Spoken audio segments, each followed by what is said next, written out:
Hello, everybody, and hello, Richard. Hello, Robin, my lovely. How are you? I never know whether to call you Richard or Ritchie or Rich. What do you prefer? Ritchie is, I prefer. O- Richard is what my mum used to say to tell me off. I know I've done something bad if someone calls me Richard. Okay.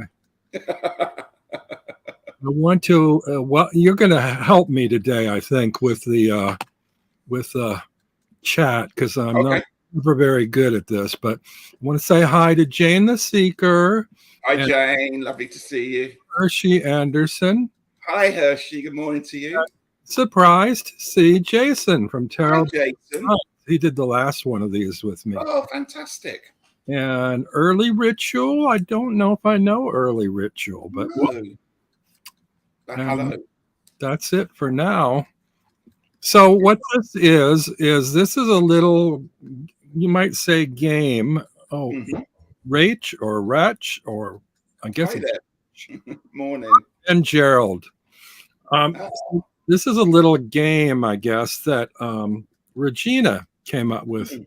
Regina's Tarot and Wirecraft. Wirecraft. Yeah, I never can remember the names of the channels. I know. There's so many of them.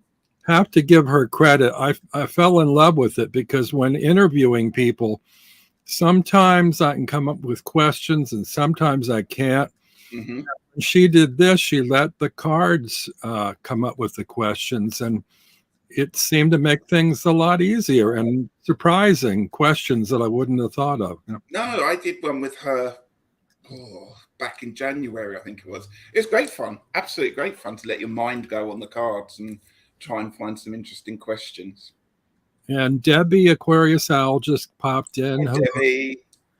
So, what what decks might you be referring to today? Well, I'm just going to go something traditional. I'm going to go the Radiant RWS, which I haven't used for. In fact, it took me about 20 minutes to find it, but I had a calling to that today. And do you know what? I'm also going to be a little bit cheeky. I thought, why not shove in a Lenormand card, perhaps, to ask something about? And what better way to do is to perhaps bring in my very own deck, the Summer Lenormand. So I might be pulling some cards from there to see if we can get some questions out of those. You know, I bought the Radiant Wise Spirit ages ago, and I found an error on a card that drove me to distraction Oh, for a couple of years. And I thought, why didn't they fix that? There's a problem there. Why didn't they fix it? oh, don't tell me now because I'll find it and that'll upset me. It doesn't upset anybody but me. But I've even gotten a workaround on it. It's I think it's the Six of Pentacles. You know the one Right. where you have the scales up on Yeah. it, and there's strings on holding the scales. Mhm. Well, one of the strings is broken. It's a broken line. It's a misprint. And I thought, well, that gives it a whole different meaning. I hate Yeah. it's wrong. And it's not Pixie's artwork. It's just, Oh, I'm going to have to look for it now. Look what you've done. Look what you made me do. No, it might come up actually in a reading today, mightn't it? But Six of Pentacles. yeah. And it drove me nuts because I thought that's not right. And, it would only take one stroke of a pen to fix it. But it, Oh, you're right. I don't. it shouldn't be on me to have to fix it. They should do it before they publish it. My But then camera. I got to looking at the card and I thought, it actually works with the reading because it's about sharing and trying to be fair with each of the people Mhm. in what you're sharing. But if there's a broken string, then the scale's uneven. So it's not necessarily a fair share. Yeah. Yeah, I Well, can read well with it. done for spotting that. I would never have seen it. Yeah. Well, it's a couple of people just taken a Sharpie and filled in the line, but Doesn't bother me at the moment. yeah. Yeah, everybody gave me a hard time for being bothered by it, but and then Well, and then I hadn't used it in so long because of that. And I was in a study group and we were doing readings and Kristen Louise came in and she used that deck. And I thought, oh, that looks so good. I missed that. Yeah. The thing I love about the coloring of that deck is it feels like it was dipped in olive oil. It does. It's very rich. It's earthy, oily, dark kind of. But I also like the skies in it. I really think that the blues and the greys really sing to me. I love it. I've just noticed Gerald wants me to show it again, and I've just, of course, naturally shuffled it back into the deck. So you'll have to bear with me. Oh, there it is. So, as I say, my camera's not set up to focus up close today, but it's... Hold it up closer if you can. It will go out of focus, but... Well, take your finger away so we can see. No, you can't really see. No. But on the left side of that what is that part of the scale? Balance, yeah. What the break is. Wait, maybe I can find it. Oh.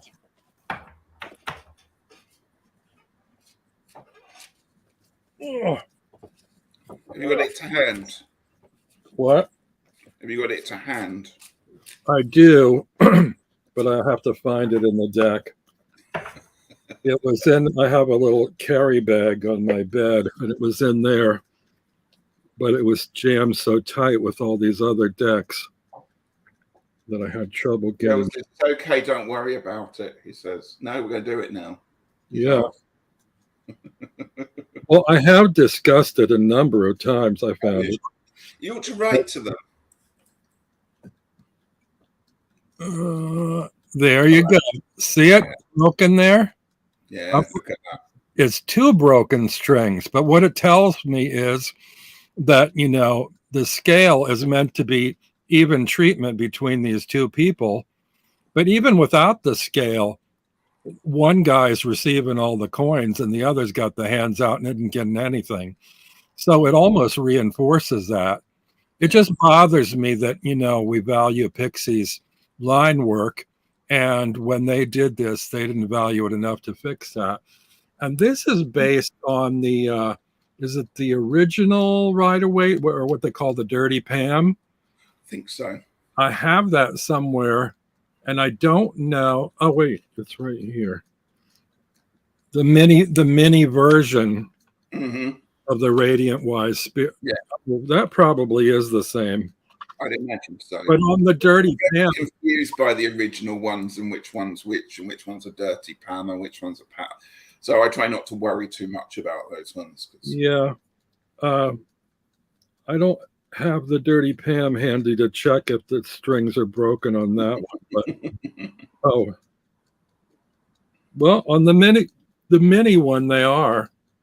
So they, you know, they kept the basically Radiant Wise Spirit, but so they obviously still attached, aren't they, those strings? Perhaps it's just like the sunlight glinting off them, you know, it's like a bit of an optical illusion. That's how I look at it. Otherwise those pans on those scales would be tipping up, wouldn't they? It's got to have something. Yeah.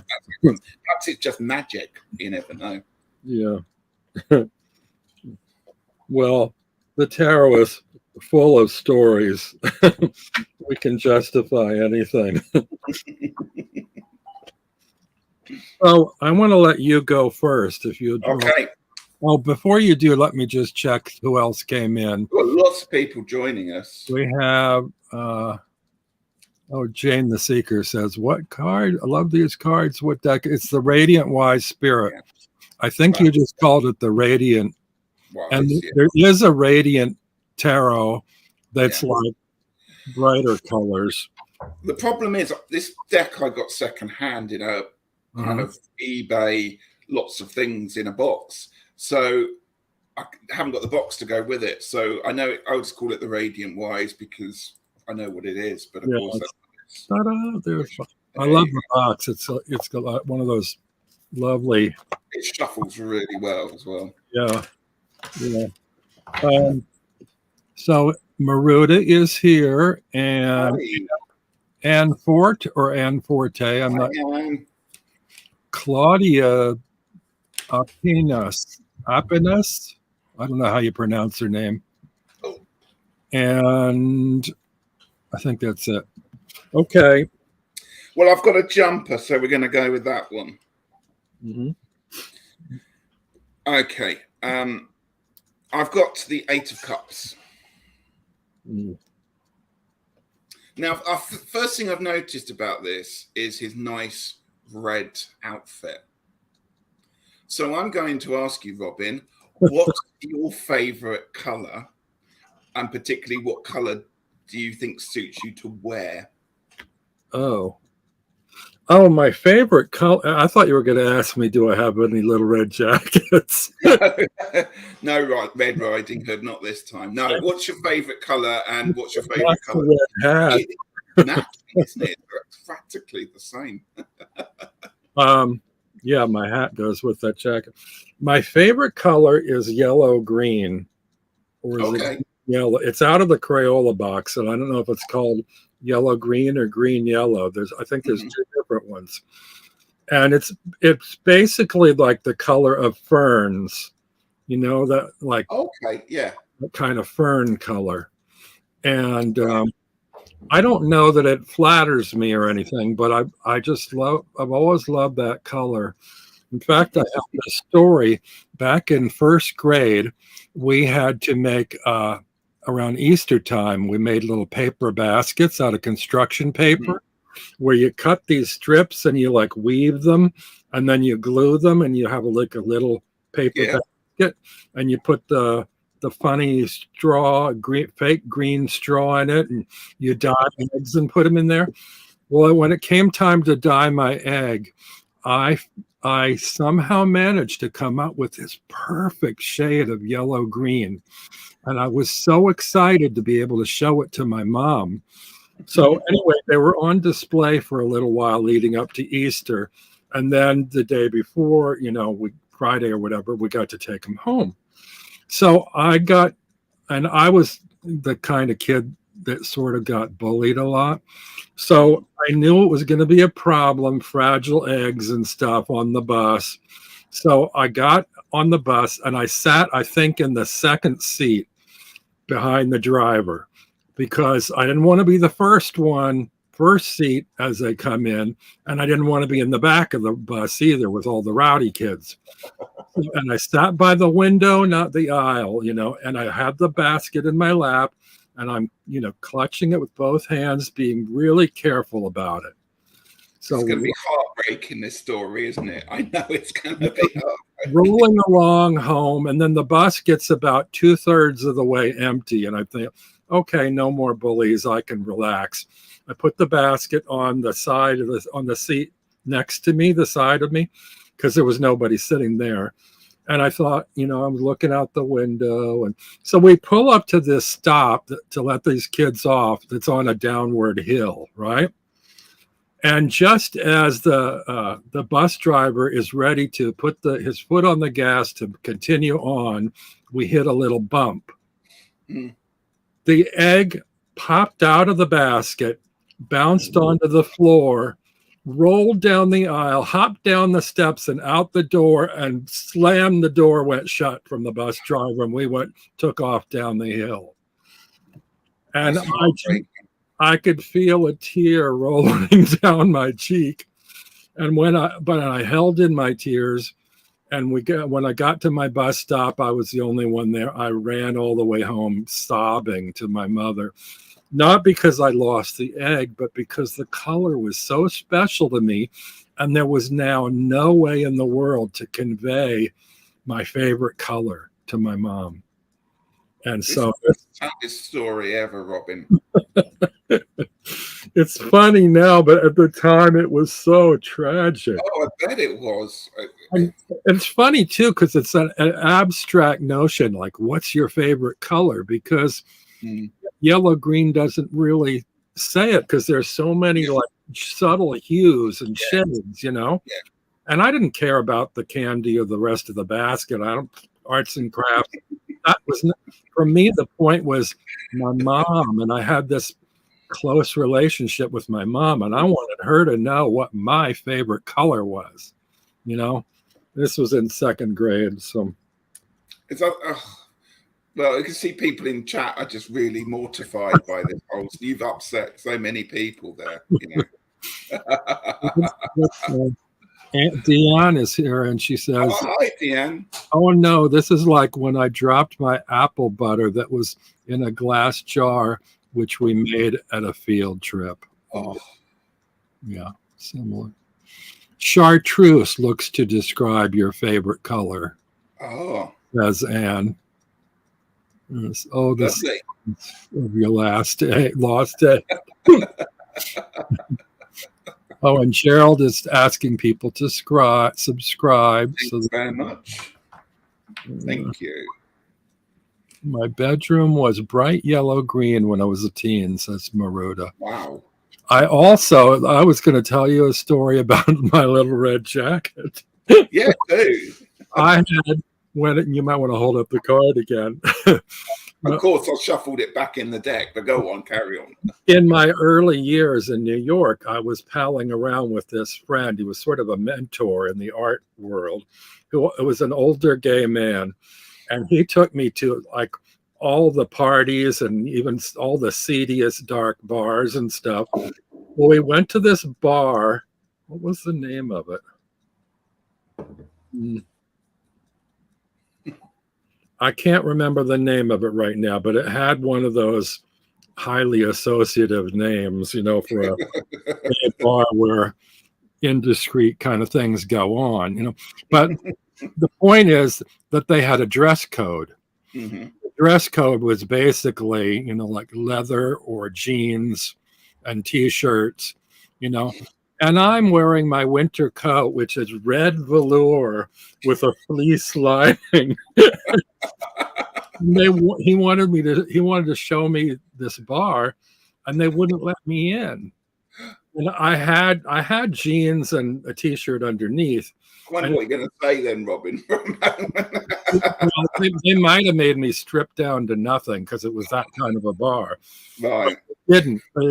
He talked the door guy into it. He goes like, well, if he checks his coat, would that be okay? And says, well, what are you wearing under the coat? And I showed him, and so it was okay after that. But I just thought that was funny that like to go to like this dark, black leather and jeans bar and be turned away at the door for your red velour jacket. So I'm going to find the 8 of Wands again now, because now, I'm forever going to just think of that story, and that card is My you. God. Gerald knows it. Gerald knows it. It's called the manhole. The manhole. I think that was the one. I thought it wasn't the anvil. It was something. I think it was the manhole. Like Santa Claus, says Maruda. Well, oh, there it is. There it is. Yeah. So that's you, Robin, on the way to a night out, is it? That's me on my way to the bar. And my friend is just off the edge of the card leading me there. At least you stacked all your cards, your cups up nicely before you went, though. That's one thing. So how would you respond to that question? Your turn. Oh, my favorite color is blue. And I kind of actually, it's probably why I picked this deck in many ways. I just like all the shades of blue, particularly darker blue. I like greens, but blue is the color that I tend to wear mostly. Even at work, I'll have a blue shirt on. I just feel it quite calming color. I hate the color red. I cannot wear the color red at all. It makes me feel very angry and very irritable when I'm wearing red. But there's a great book. I have to send you the link. It's something like The Art of Color or The Magic of Color or something. I have it on my my Kindle on my phone, and it goes into study about sort of the magical properties of colors. And how some of them are more healing, or they do have different effects on the body when you wear them. And that was one of the things, like when you wear red, that it brings out kind of like the passion, or makes you angry, or you're more prone to anger, or if they say like red is the power color if you're going on an interview or you want to make an impression, wear red. And I find that blue is very comforting and relaxing. can't remember that.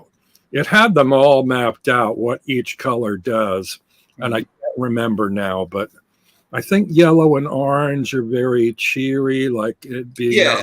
sunshine, and green is very good for health and growing and so on. I think a lot of times they paint hospital rooms green, although it's usually icky green.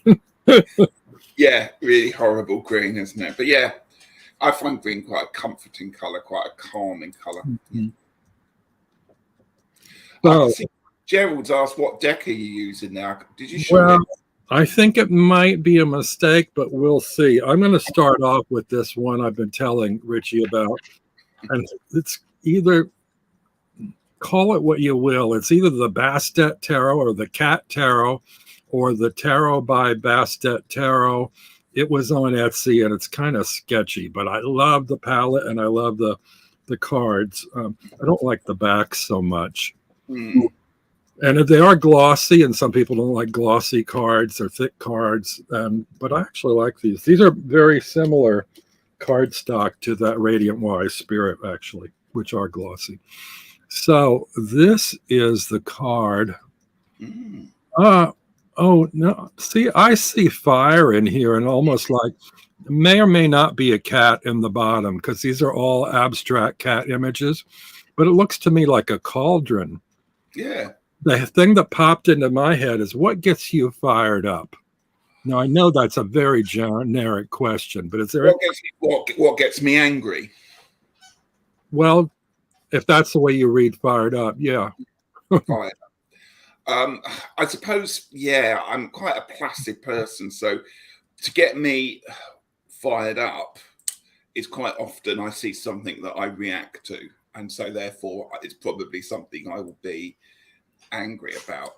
I'm really, I mean, if I could put it into a one word, it's selfishness. And by that, I mean people who dump or drop litter in beauty spots or out in nature, particularly when there's bins around that people can do it. That's one of the things that really, really annoys me.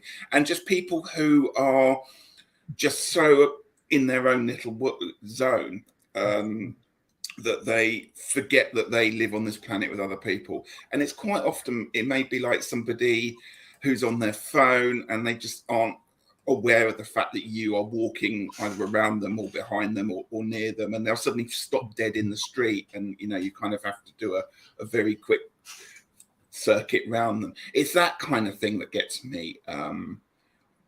Just thoughtlessness and people being so absorbed by what they're doing that they don't think of what the effect is on other people. Yeah. And this happens to be the King of Wands, and there's no wands, but I must have picked up on the fire aspect because we think of fire with wands. But I don't want you to think I'm cheating, but my answer is pretty much the same. It's basically bad behavior in public.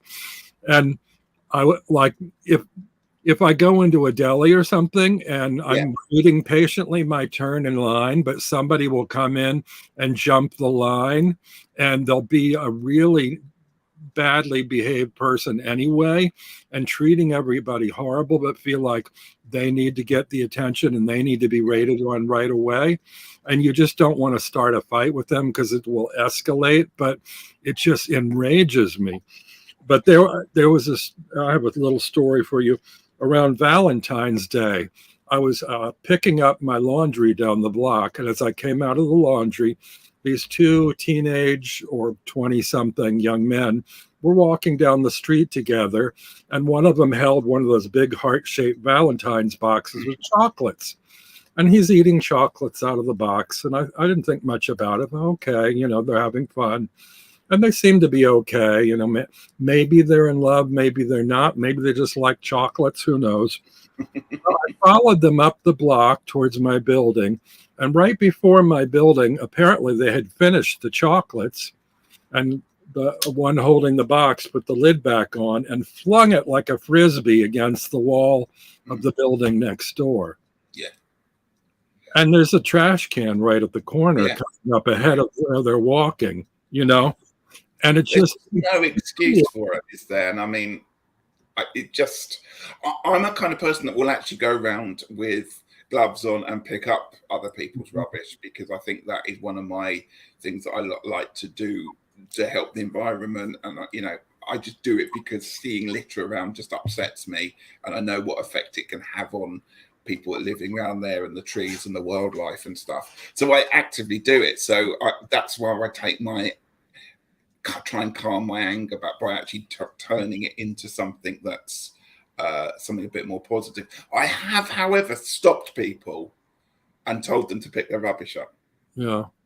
That's quite a difficult thing to do, particularly if they're younger, stronger, bigger, whatever they want to do. Yeah. But quite often, just having a sentence, just going, "Are you really going to drop that there when there's a bin over there?" is enough to shame them to picking it up.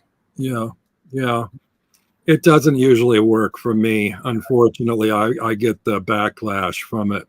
Mm. But I thought, I mean, this little scene was so symbolic to me. It's like, you literally have no heart. You've cast your heart aside. Yeah. You've thrown it against the wall. You've left it as garbage, like, and it was like heartbreak, and I mean, it was just like so awful. And the only way I could deal with it is I have creative writing classes, and I wrote a piece about it. And it made a nice little piece, and it was a way for me to process my feelings. But I knew that if I had said something to them, it just would have fueled their fire, and they would have laughed it off, or, made fun of me or whatever. And I would have just gone home seething and steaming for the rest of the day about it, Yeah. A similar thing to that is people. One of my big things is people that get their phones out when you're at the cinema or the pictures, or you're watching a film at the movies, and that really gets me angry, because it's enough to break your concentration on the film. Just a little light, even if they're trying to hide it. And quite often I have gone up to people and used my teacher voice, told them to put their phones away. Even if they're not talking, it's that glow in the dark. Yeah, exactly. Yeah. I went to a movie, and there was this couple arguing all the way through the movie. And I'm thinking, why did you bother to pay for a ticket to come to a public place to argue when that has nothing to do with, they weren't arguing about the movie either. Yeah. Thinking, why are you spoiling it for everybody else with an argument nobody cares about, because it's your private life? Exactly. Making it public.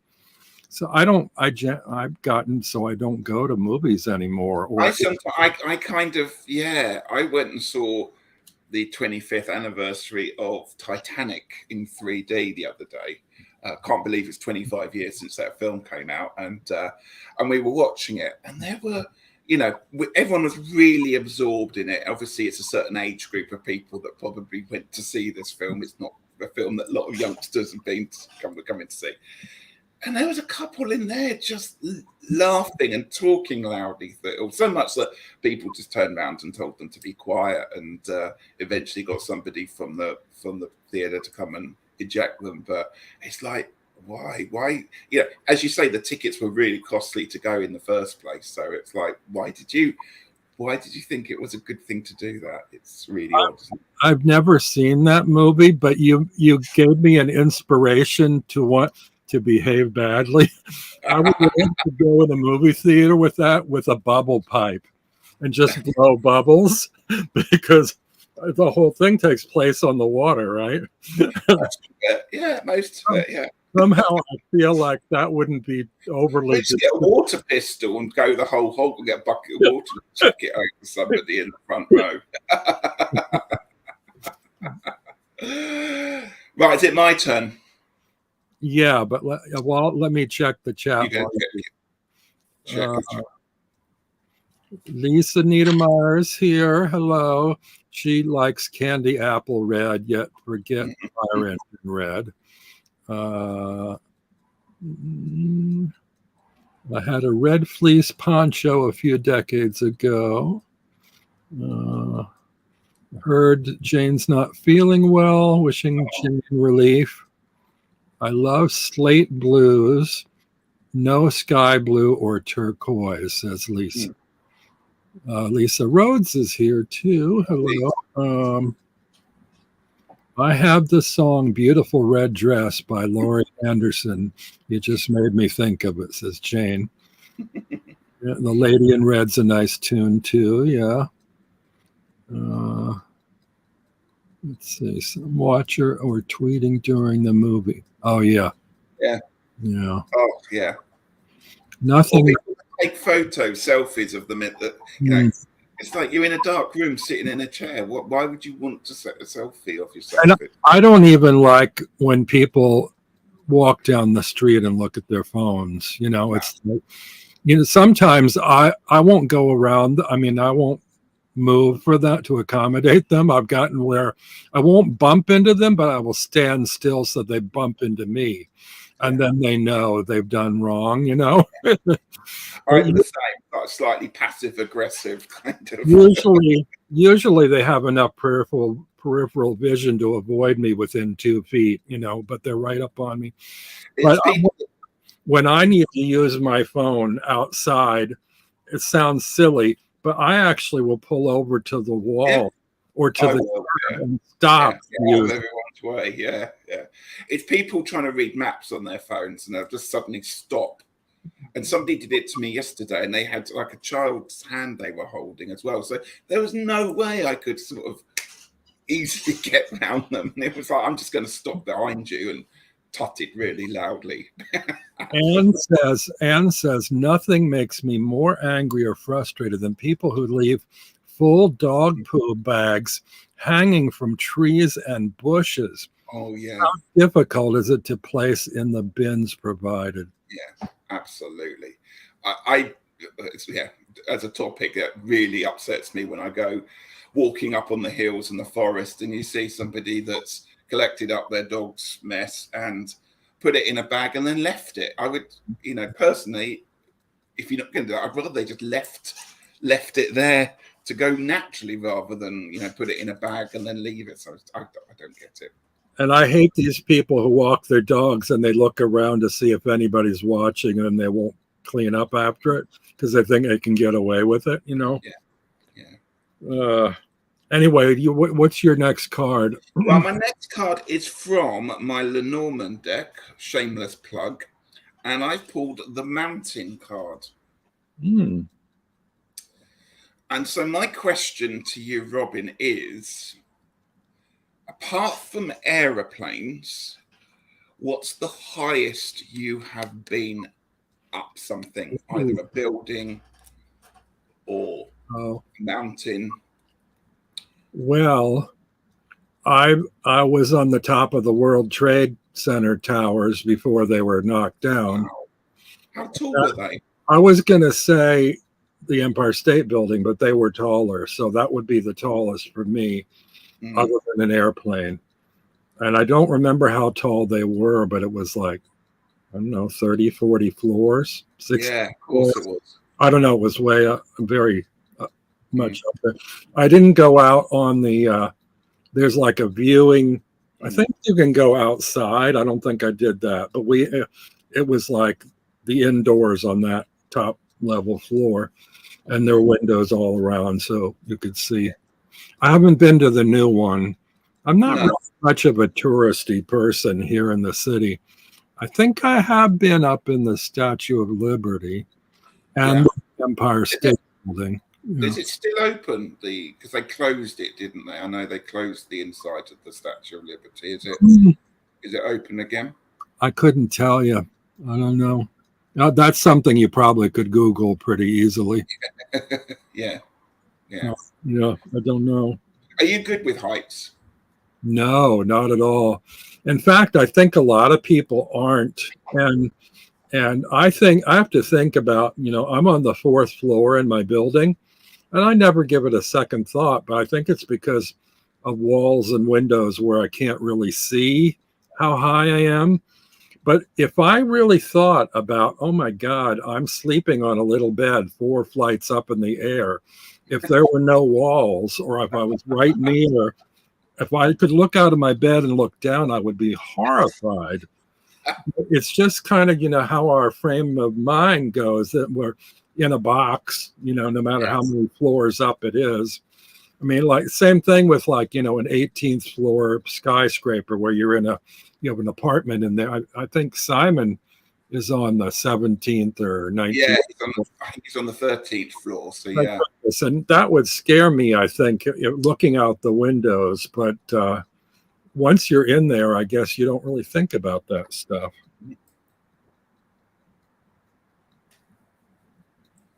Um, what was your answer to the question? Okay, so I thought the highest I had been is in the Shard in London because they've got a viewing platform up there, and that's 800 feet up, Wow. and they've got the fastest lift elevator I've ever been in my life. It goes up 60 floors in a few seconds. It's amazing. And I felt really quite giddy up there. I'm not brilliant with heights at the best of times, and I did feel that. But then I forgot, and I've just had to Google it to check. It was the highest I've been, and when I was really brave was when I visited Las Vegas and I went to the Stratosphere Tower, which is I think it's over nearly 1,500 feet to the viewing platform on the top. So, but I had to literally walk around the side of the walls like that. There was no way I was going to the edge, and the people I was with were crazy. There's Uh, kind of roller coasters and rides that kind of take you over the edge and hang. No, I was no way I was ever going to. Did either of those have glass elevators? I don't remember. Because I have seen, buildings like that maybe only have 10 or 12 floors, but glass elevators going up the inside of the building, in Yeah, the lobby area. I, yeah. I think the Hyatt is one of them that has, and I think, oh my God, I couldn't be in an elevator like that, where looking right through the wall is like you see the Yeah. depths below. Yeah. I no, I don't like seeing the ground. I don't like takeoffs of when you fly. I just don't like that bit. I'm not too great on the landing part either, but at least you're coming into land. It's going to soon be over. But taking off and no, it's not my I'm thing. not even good on top of a step ladder. I'm not actually. In fact, I find small heights like that worse, more terrifying than massive heights, because I actually know in my heart of hearts if I fall off a huge flight, that's it, sayonara, that's it, gone. But if you fall off a step ladder, you're probably going to survive it, but you're going to be in a lot of pain. Yeah.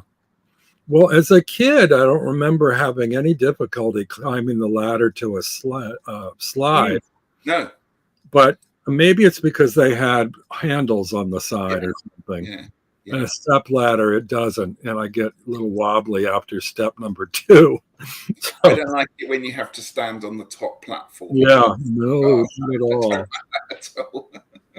Yeah, I have trouble changing a light bulb just because of that. Yeah. Uh, all right, I have a card here, but oh dear, what does this card tell me? It's the Knight of Swords. Oh, It's got some blue in it. it's Um, nice. oh, well, I'm thinking about swords as communication and that star there, the red star next to it.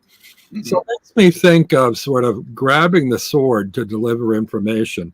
So can you think of a recent time when you took the initiative to take hold of something, an idea, or convey some information to a person or some audience it seemed like a poignant moment? That's a tough question. Yeah, actually, I think I did. As you know, I'm a teacher, so obviously I'm in front of kids quite often, and occasionally someone will ask a question that will just sort of stop the lesson, and I always grab those moments and think it's really useful um, to explain. And in the course of the last couple of years, we've had 2 or 3 events in this country or across the world where kids wanted to find a little bit more out. So I was in the middle of teaching my lesson, and one kid decided they wanted to ask a question about when the Ukrainian war started, and they were very concerned that because it was a war in Europe, it was the first time a lot of the students I taught had been aware of this. They were very kind of concerned about where Ukraine was, and does this mean we're going to be in a war, and will Russia be bombing us, and all that stuff. So that was quite interesting, just to stop the lesson and kind of give facts. And that's what I do. The other one that is when the Queen died. Wait a minute. What do you teach? I thought you taught math. Mathematics. Huh? Mathematics. That's what I was going to say. I'm surprised that you dealt with that and didn't say, I'm sorry, there doesn't relate. Oh, I think it's important to talk about it when it comes up like that, and it's trying to give a balanced view on it. And again, when the Queen died, you know, they were very much, they didn't quite know as in what was happening, and most kids are probably more interested in the fact, are they going to have a day off school, and then what the knock-on effect to that's going to actually be. So, you know, I explained about the state mourning, and that's going to go on for a certain point, and then what's going to happen? Well, we're going to have a king, and it's going to be King Charles III, but that's not going to happen straight away. We have to wait for the coronation, and you know, and then the moment they started thinking, and you could see the wheels turn. Does that mean we're going to have different faces on our banknotes? Well, yes, eventually we will do, and you know, and what about, do we sing God Save the King now? Yes, we have to do that. And it's, you know, it's really interesting to take those little moments, and just where kids nowadays have so much media stuff at them, is that they want to ask all these wonderful questions, as of course they do, but no one ever really seems to answer them, or they don't feel comfortable sometimes in the environment to talk about. So I always stop the lesson whenever something like this happens, and I'd say it's quite rare that it does, but I think it's really important to know when to answer those questions, because it might be something that's been puzzling them or on their mind for quite a period of time, and it's good to answer it and have those discussions. That, you know, that intrigues me, because when she died, I didn't know about the whole coronation thing. I thought it happened immediately, because isn't he in charge of the country immediately? Yes. So I didn't understand, why would they wait, you know, months and months away to have a coronation when he's basically the crown. I think firstly, because you have to have the official, they have to have an official, I think it's 100 days from the Queen passing. So the royal family are actually in mourning, I think, for 100 days, or it used to be that way. So that's why you couldn't have a coronation straight away. So officially, the new monarch takes over. So yes, we have King Charles III, but he won't be crowned till May. That's when the coronation. But also, it takes a massive job, particularly nowadays, to organise something like that. If you think about it, they already had to do that for the funeral. They had to close roads and get all the dignitaries and presidents and rulers in from all around. They can't then say a week later, "Oh, can you come back for the crowning bit?" So it's a big logistical thing to have to do. For example, even the crowns have to be resized, and I think last week they took the crowns out of the Tower of London and took them down to wherever it is, the royal jewelers, and had them resized so they would fit their heads properly. Do you have Jeopardy over there on TV or no? Not really, used to. Okay, well, we have it here, and I think it was last week or the week before. One of the questions related to what is the national anthem in the UK. And I was puzzled, because I thought, well, do we now say, should the answer be God Save the Queen, or should it be God Save the King, because the Queen's no longer here? So would one answer be correct and the other be wrong?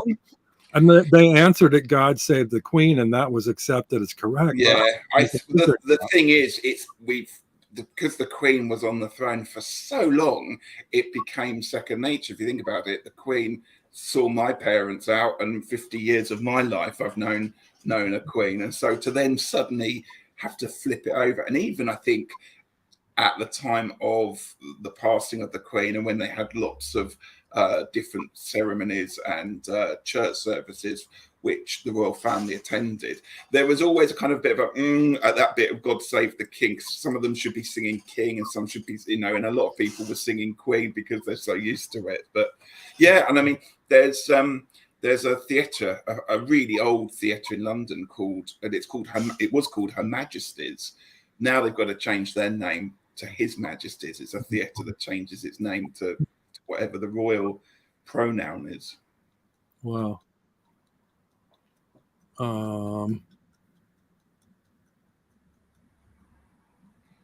Maruda says, I've been trying to contact a person who runs the Bronx Witch shop about your tarot decks.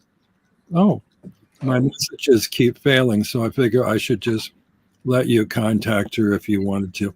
Thank you. I don't have any stock of my decks, so I just, they're what do you call it? Pay to order or order to pay to play, or what's it called? Pay to go. Pay to go. Yeah, made on order or something. Yeah, they're all at MPC.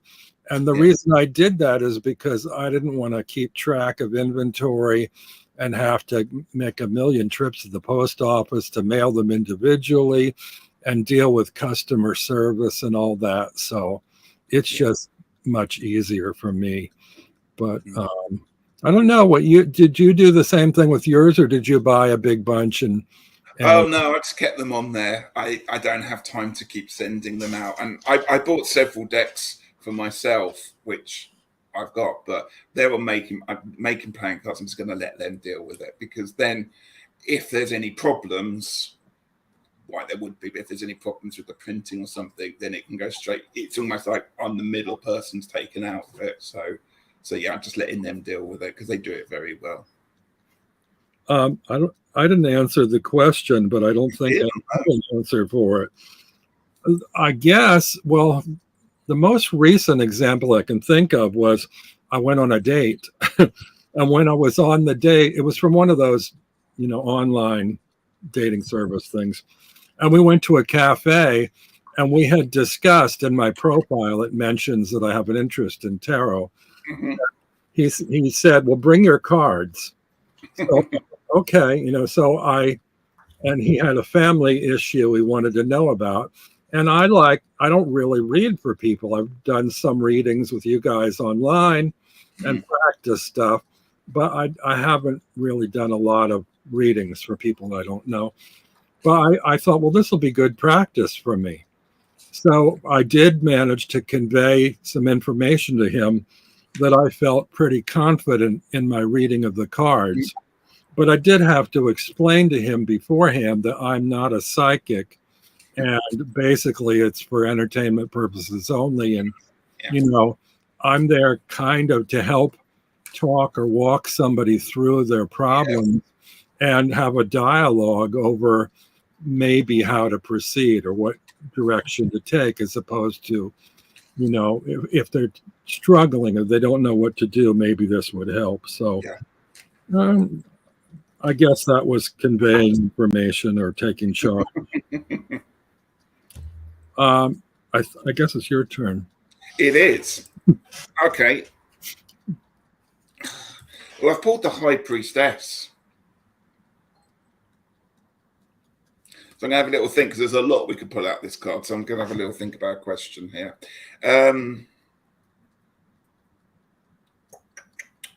Okay.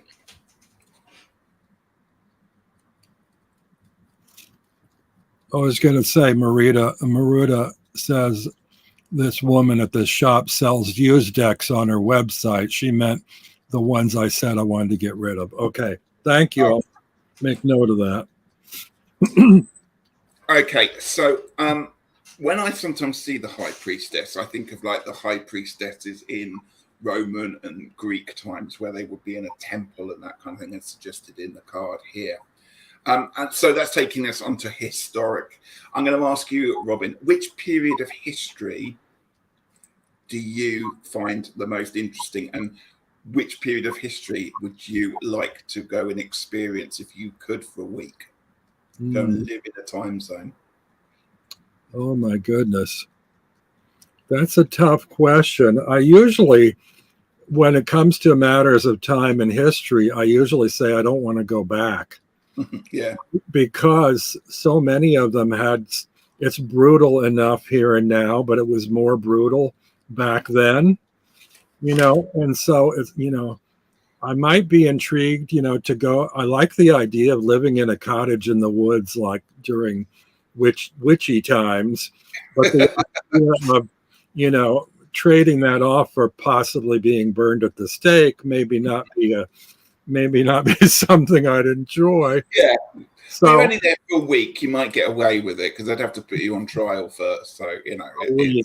Yeah. Well, okay, a week.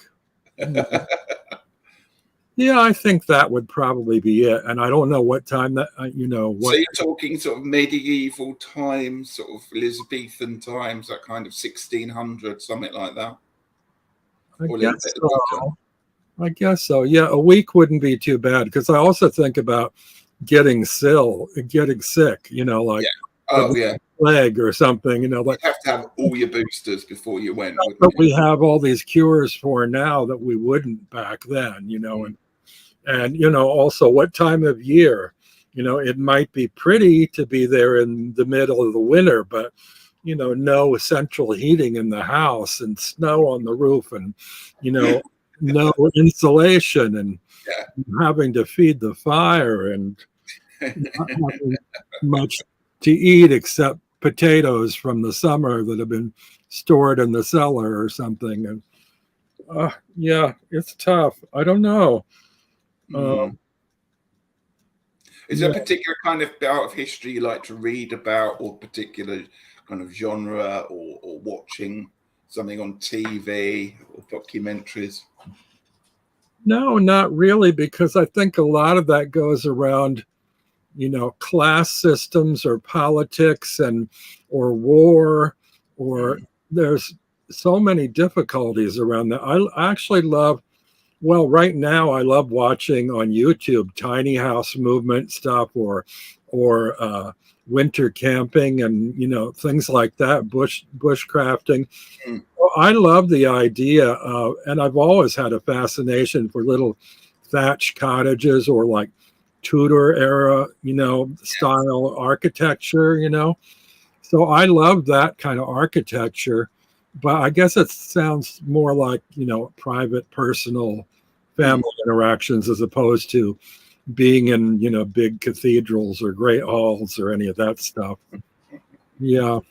Yeah. I'm sort of a loner pretty much. And so even in this historical question, I guess I would be a loner, like some witchy hermit that lived off in the woods. I think, did you ever see the movie The Sword and the Stone, that cartoon from Disney? Yeah. Like Merlin's house in his cottage, and that would be for me. I could see you living in somewhere like that, actually, Robin. Yeah. I think for me, I would go to somewhere like ancient Rome, or actually the Roman period, but probably one of the provinces. So stay in the UK, stay in England for it. I'd like to go and see all the buildings and see what the people were like. Perhaps, there's a lovely place in the UK called Bath. I don't know if you've seen that, but they've actually got a huge Roman bath still there, which has got hot water. I'd like to go and experience what that whole temple complex was like, and I'd like to go and sort of be there for a week, I think.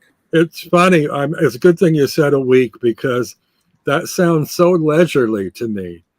But I don't think the experience would be leisurely. I think that probably anybody living during that time would be working nonstop just to keep themselves alive and wouldn't have time to gallivant around the ruins. No. They did have, the Romans and the Greeks had a lot of festivals that you had to go to. Yeah. Or you were expected to go and, pray or sacrifice or take part in different things. So they had a lot of festivals through the year. And the Greeks particularly, they used to have like days and days and days of festivals and different gods and goddesses. So yes, I think during the winter you'd probably be better because there isn't so much agriculture to have to do then. So, well, it might be fun to be a Roman emperor for a week or something, living in the palace and being waited on by everybody and having feasts and enjoying, like all the luxury elements of a palace. That might be It's fun. really dangerous, though. You're likely to be assassinated. Most of them were. So. I don't know. I think you might be able to survive for a week. Yeah, just pick the right week that you went there. Throw a lot of parties for a week. Party every night, They did know how to party, the Romans. Let's No. be honest there. Yeah, I think anywhere you go in history, you'd have to go to the upper levels of it. I mean, you wouldn't really want to hang around Tudor England if you're sort of a peasant or something like that. You really wouldn't. You'd want to be rich, and and the same for the Victorians. Let's be honest. You wouldn't want to be working down a mine possibly when you can be wined and dined in London society. Yeah, Did we finish the last question? I think so. I think we both did. Okay, I have the 3 of coins. Actually, it's funny. This deck isn't quite as difficult as I expected it would be. This looks to me like coins or pancakes. So and it's the collaboration card, 3 of coins. So are you better at building and saving your money, or making pancakes for your partner? That's a weird question. That's a really weird question. Well, firstly, I don't cook, so Peter does all the cooking. So that's I'm better at saving, and doing all that part of it all. I like, not that I'm obsessed by sort of investments and things like that. I'm really bad. It actually really bores me, sort of things like pensions and stuff like that. But yeah, I would. I prefer to save the money rather than splash it all around. If you could invest all your money in pancakes. I'm not a fan of pancakes, to be honest with you. Waffles? Not even? Yeah, I don't mind a waffle, but it's got to be. I've got to be in the right mood for pancakes. And we just had Shrove Tuesday here last week, so I didn't even have pancakes then. I kind of, when I'm allowed to have it. I think they have to be made just right. I like little tiny ones, like silver dollar ones, or rather thin, and the batter has to be just right to be soft and fluffy. But I prefer something like French toast myself. Oh yes, yeah. But having said that, I've just given up dairy as well, so I can't really. Ooh. Yeah. The eggs are ready. The pancakes are ready. We've had an hour, so we'll just go on just a little bit longer. Okay. Time does fly doing these things. I love your time. It's funny about money because I had great difficulty starting out, working, a 20-something on minimum wage and trying to catch up with the rents and beyond, keeping my rent low by taking the longest leases and getting a better handle on my spending and budgeting. And early on, I got a credit card and overused it, and then had a lot of trouble paying that off. But since then, I've been really good with my budgeting and my credit cards, and pay them all each month. Nothing lagging over. And my salary went up the longer I stayed at a job. Mm-hmm. And I did pretty well making a retirement account for myself. And I'm not wealthy at all. I'm sort of like on poverty line, really, but I don't really lack for much. I have everything that I want or need, and I don't have a lot of needs. Yeah.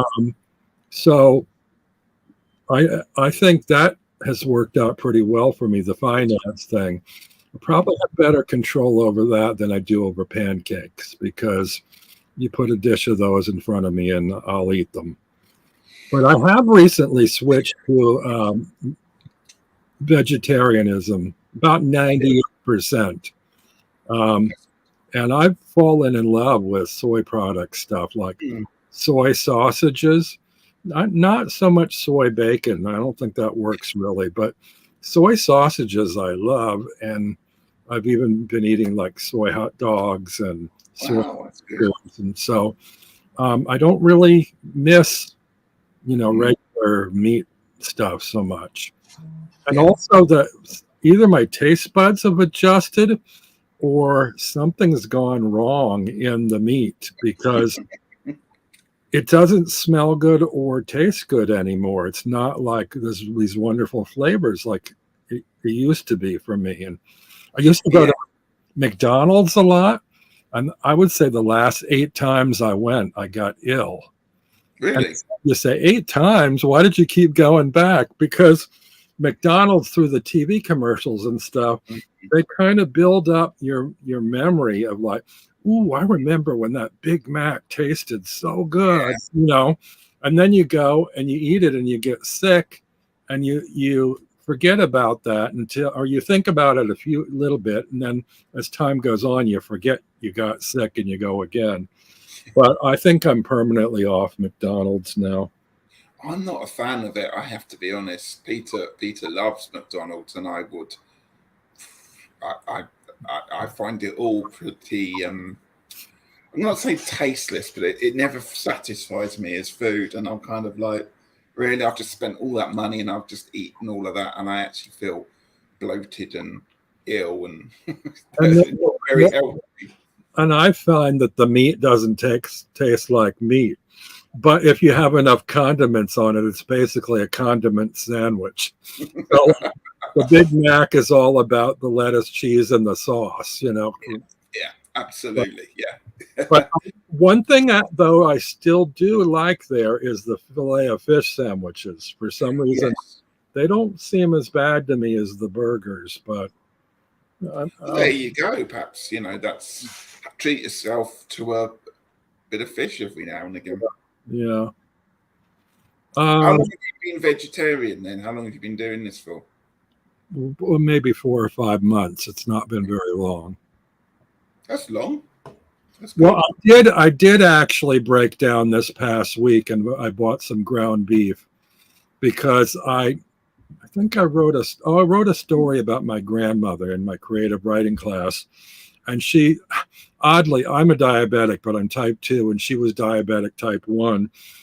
And she loved to do things. She liked to have sugar on tomatoes Hmm. because I don't know if other people do that, but I mean, the rest of my family was you salt your tomatoes, but she'd have sugar on tomatoes. And tomatoes are literally a fruit, Yeah. but I always think of them as a vegetable. But she made my favorite meal, which was sloppy joes, and it basically was ground beef with ketchup and white sugar, and you mix it up. It sounds horrible, but it was so tangy and sweet and wonderful, that I was craving it this week. And I thought, I'm just going to get the smallest pack of ground beef I can get. I'm going to make some sloppy joes. And I know they have like soy crumble or whatever, like alternative, but I did get that at one point and it didn't work for me. I didn't like the taste of it. Yeah. So, Good for you. Good for you. Listen, I've given up dairy, and that's been incredible. How much better I feel just not having milk and stuff. well, So I'm halfway there with that. I occasionally have a little bit of cheese, but I'm not a big cheese person. It has to be the right cheese. And I've been buying onion dip lately because I've been loving noshing on like chips or pretzels and dip or crackers or something like that. And milk though, I'm lactose intolerant. I still yes, still get ice cream and take a pill, but the milk, I think the milk I changed because it goes bad too fast for some reason. I don't use it up quick enough. yeah, And so I fell in love with oat milk. yes, I've yeah, been really enjoying. I could even just have a glass of that and be happy, but I use it in my coffee or tea or cereal, and I like it. yeah, yeah. I've been taking almond milk, and I've got really used to it as well. So yeah, Do we want to do one more card? let's do one more then, shall we? Is it me to ask? Yeah, it is, isn't I it? think so, yeah. Okay. Let's see what we've got. Oh,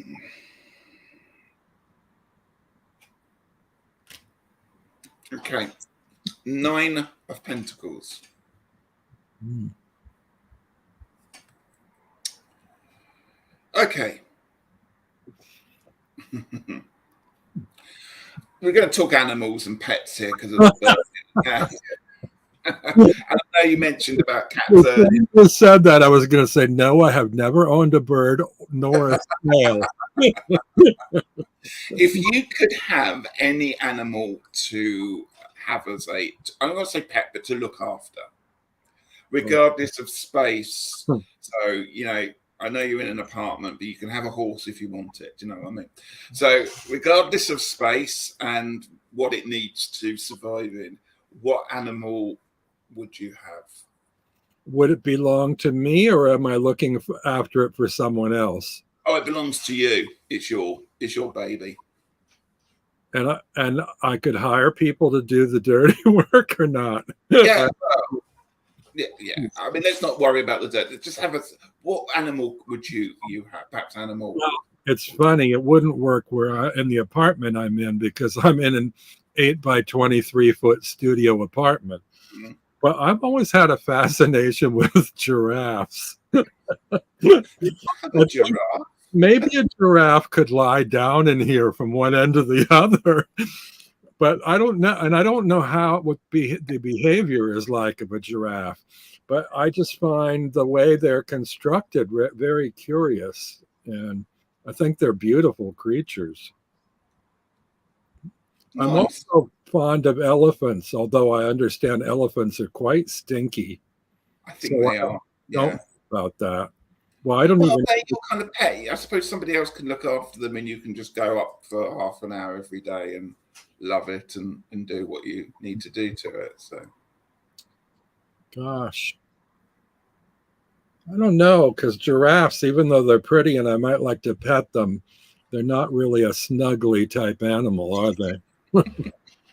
Oh, I've been watching all these great YouTube videos lately of these people that keep spider monkeys, like okay, baby spider monkeys, and they dress them in like doll clothes and stuff, like little tiny dresses.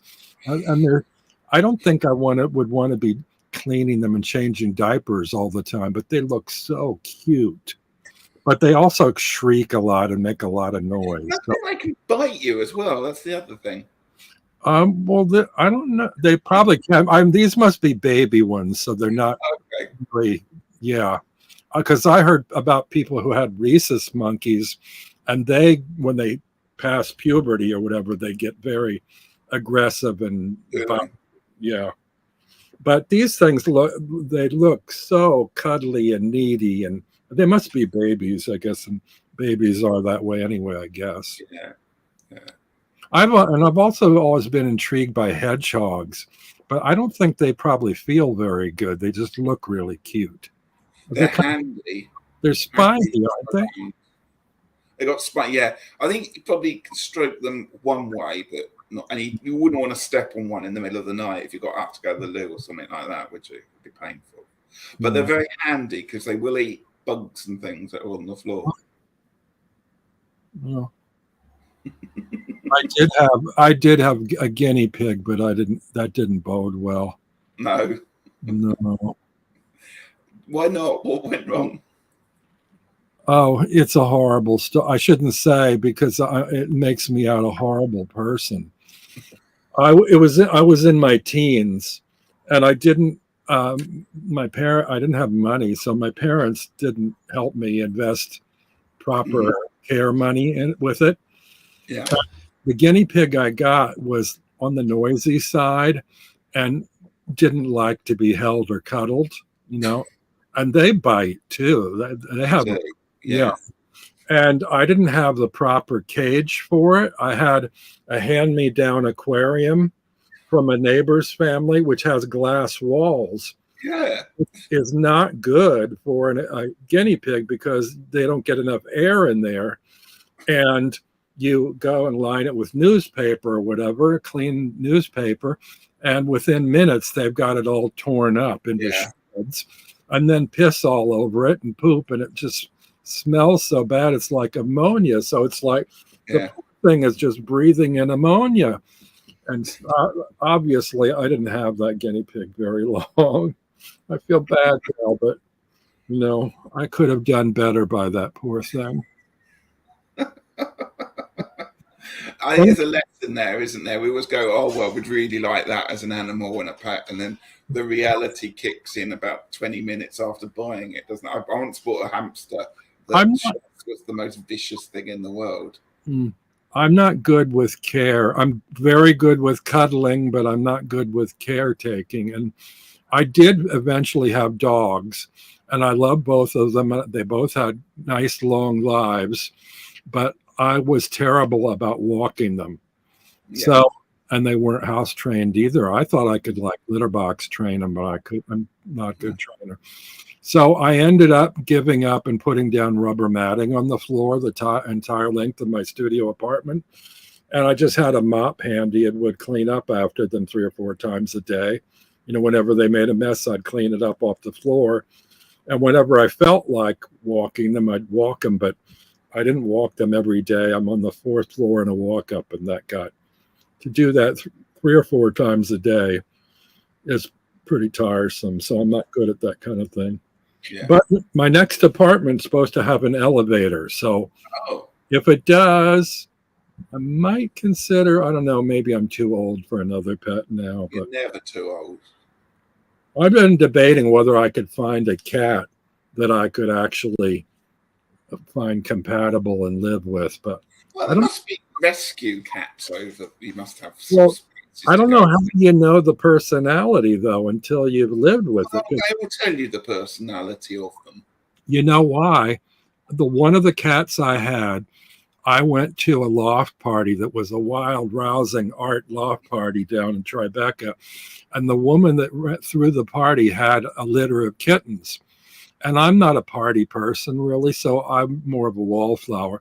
I was sitting on the floor in a corner with my knees drawn up, and one of these little kittens climbed up into my lap and fell asleep in the midst of this wild, loud party, dance party. And I thought, good God, if this kitten can sleep in all this raucousness, this is the cat for me. So I adopted it and brought it home. And within a matter of months, it kind of went into puberty and went completely schizophrenic. Really? It was like climbing the curtains and thrashing, lace curtains and pouncing at me and jumping at me.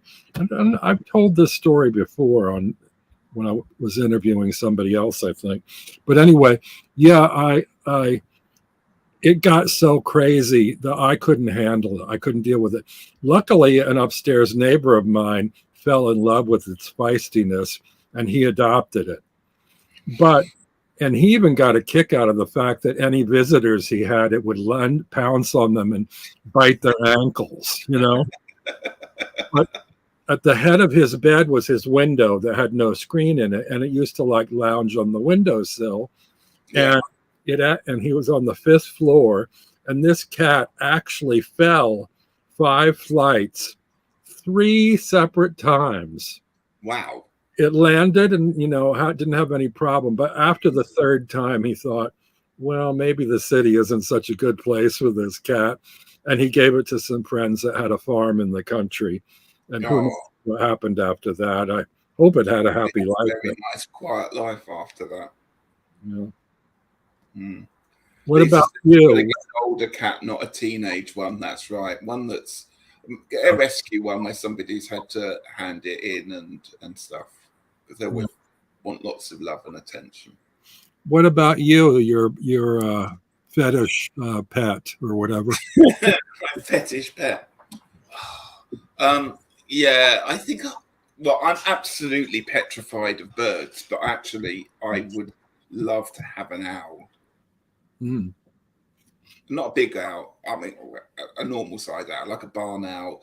And I saw there's a breed of a little owl, and they are literally about that big, and they are super cute.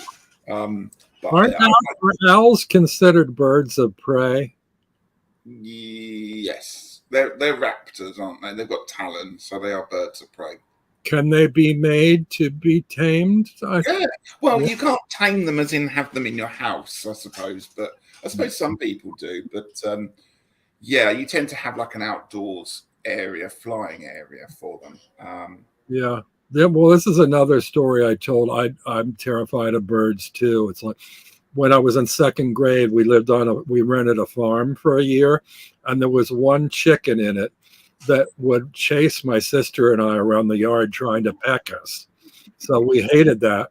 And my grandmother lived in Cincinnati in an apartment building, and she had a parakeet, a yellow parakeet in a cage, which she would periodically let fly loose around the apartment.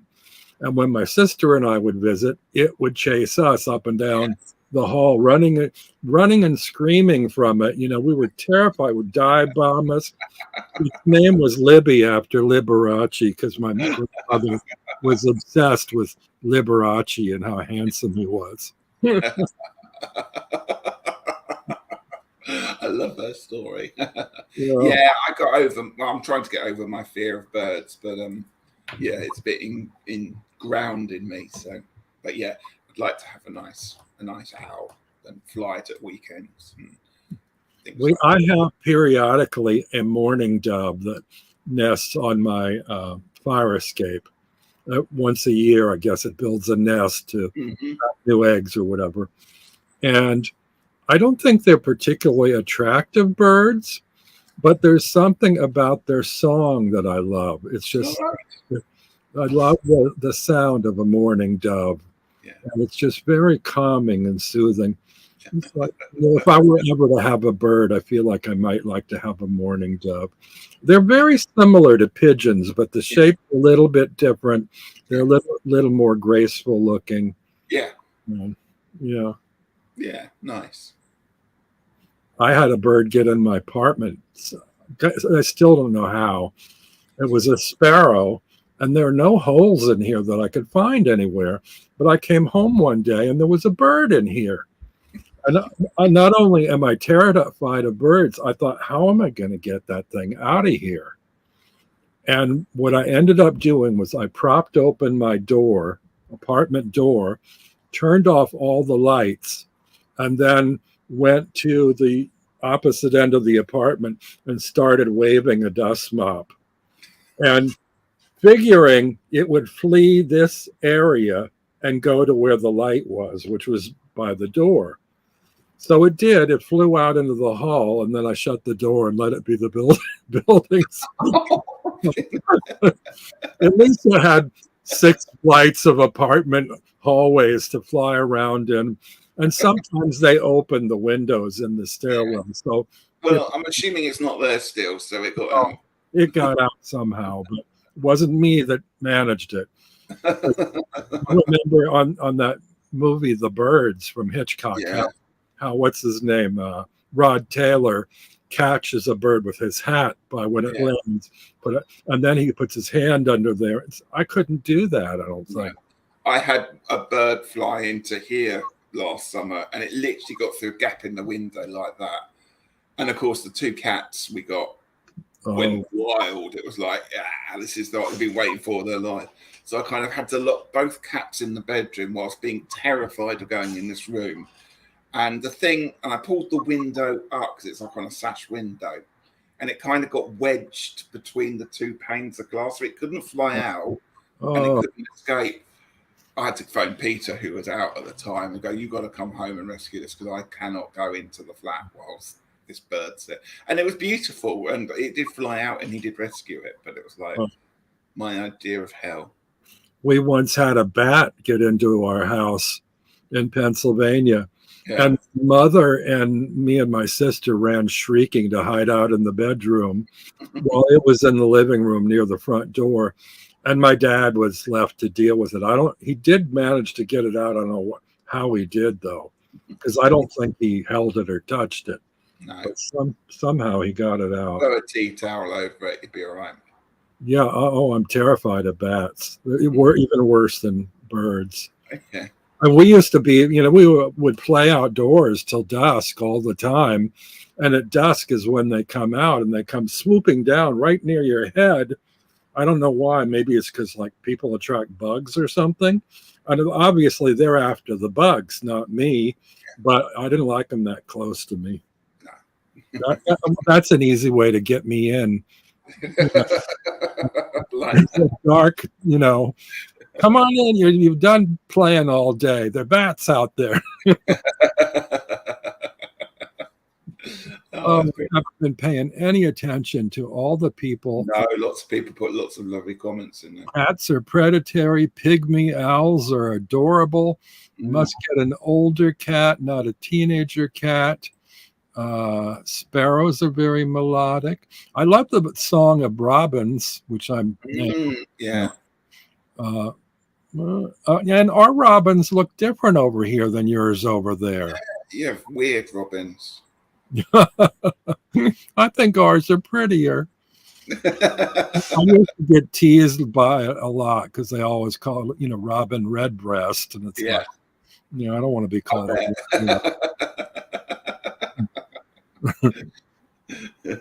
Lisa says bats behind the house shutters. Ooh. I'm not bothered by flying creatures, just open the windows and it flew out. I had the same thing as you between the two window of bees or wasps or, something like that. It's like, unfortunately, I tend to sort of swat and kill them rather than, I'll try to guide them out. But if I can't. You try to be kind, but sometimes you just can't, it won't work. It doesn't want to know, does it? No. And occasionally I have a mouse too. And it's like, I don't want to kill you. I just don't want to share the space with you either. In fact, if a mouse lived in my apartment and could hide and eat in its own little corner and not traipse over my food or, tear food bags apart or anything, I'd probably just leave it alone. But, if I see droppings around, I see them run around on the floor, out come the traps. You have to do it, don't you? Well, you probably. Do you ever get mice in your place with the cats? No. No, we don't actually. We're lucky. We never had them, and the cats would see to them straight away. But see, now I've heard notorious stories about cats that love to make gifts to their owners of cats' heads on their pillows and stuff like that. Our two don't go out, so they don't get the opportunity to bring home a mole or a mouse. Thing, yeah. Make it a gift to you and leave it on your pillow.